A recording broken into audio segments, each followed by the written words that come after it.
Men cannot live with women and cannot live without women.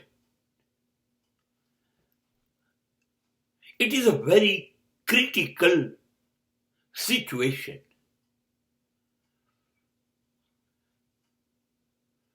માણસ સ્ત્રી સાથે પુરુષ રહી શકતો નથી.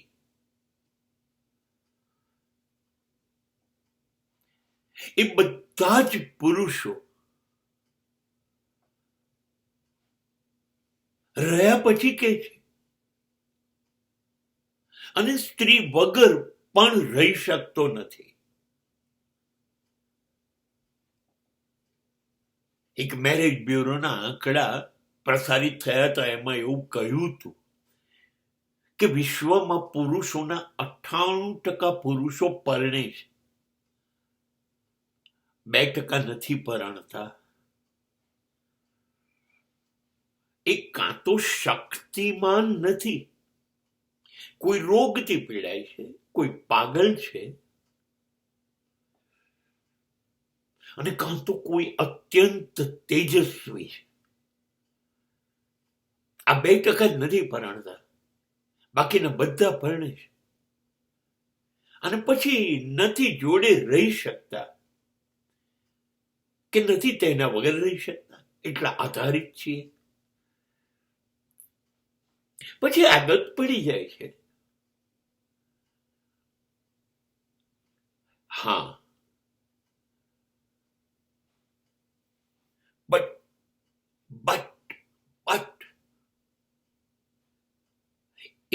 it was proved, and that is 1000% absolute truth.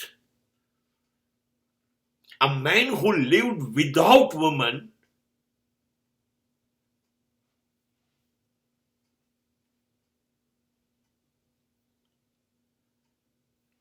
will prove himself the greatest.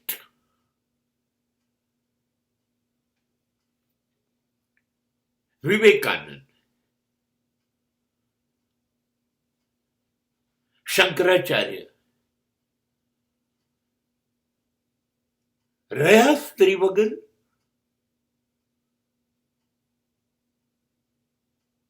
રહ્યા કે ન રહ્યા?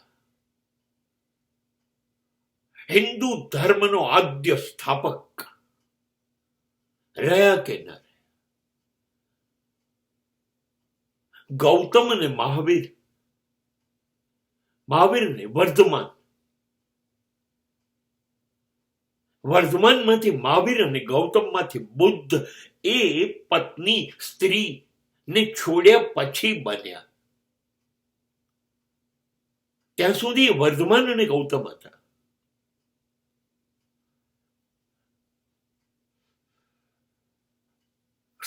એનું કારણ સ્ત્રીઓ છે એવું જો કોઈ માની લે તો એને પોતાની જાતને મૂર્ખાઓની યાદીમાં પહેલા જ ગોઠવી દેવી. ના, સ્ત્રીઓ કારણભૂત નથી, આધારભૂત પણ નથી મહાન બનવામાં. પણ સવાલ એ છે કે જો તમે સ્ત્રી સાથે રહો છો તો તમારી સામાજિક, કૌટુંબિક વગેરે જવાબદારીઓ છે એ તમારે નિભાવવી જ જોઈએ. ના નિભાવો તો એ નૈતિક ગુનો છે. હવે જો તમે જવાબદારી નિભાવવામાં રહો છો તો લગભગ 98% માનવ જાત એ નિભાવવામાં જીવન પૂરું કરી દે છે અને મૃત્યુ પામે છે. કશું ખાસ વિશિષ્ટ નથી થઈ શક્યું.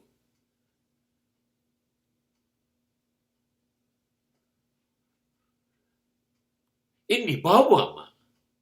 હવે તમારે કશુંક બનવું છે, કોઈ સ્પેશિયલ મિશન પર છો, કોઈ ધ્યેય છે, તો પછી ધ્યેયને 100% તમારે સમર્પિત થવાનું છે. તો જો 100% ત્યાં સમર્પિત થાવ છો, તો પત્નીને તમે અન્યાય કરશો કે નહીં કરો? જવાબદારી નહીં ઉપાડો? ભારતના મિસાઇલ મેન અબ્દુલ કલામને પૂછવામાં આવ્યું, તમે લગ્ન? તો કે હું ભૂલી ગયો. સાચી વાત છે. હું સાયન્સ પાછળ મારી જાતને સમર્પિત કર્યું છું, તો બધો સમય એને આપું કે પત્નીને આપું?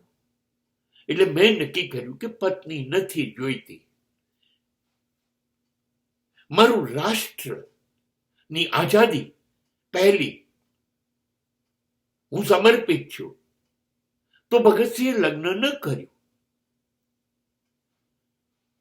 તોય રાષ્ટ્રની આઝાદી માટે જીવનનું સમાપ્ત કરી શક્યો. સ્ત્રીઓ ગુનેગાર નથી, પણ જો તમારે શ્રેષ્ઠતમ કશુંક બનવું છે, હા, તો તમે શ્રેષ્ઠતમની જવાબદારી ઉઠાવવા માટે સ્ત્રીઓને અન્યાય ન કરો, માટે લગ્ન ન કરો.